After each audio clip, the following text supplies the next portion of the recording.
Of course, I still had my main assets, the things that had seen me through law school and several other traumatic adventures, namely an unconscious and wholly inaccurate aura of personal humility, my natural ability to charm regular folks even when they knew lawyers to be scum, a battered leather messenger bag that I planned to carry to my grave, and something my former employer had called rat-like instincts. If the latter doesn't sound like a compliment, you've never hired a personal injury attorney.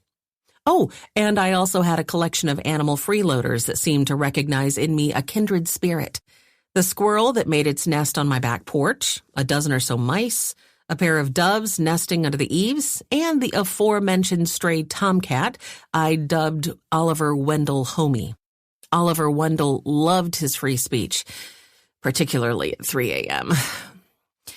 Eventually, I forced myself to grab my battered messenger bag and hop tubes to the Coliseum. The bag was more practical than a purse and had become something of a trademark, a way to stand out from a sea of young lawyers toting black attachés. Sure, it was gouged and patched and stained with layers of who knew what. And yes, it did indeed make me look like I'd just returned from a trek through the Amazon searching for gold ingots. But that was part of its charm.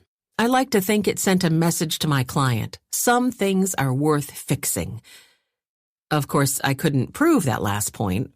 I didn't have any clients.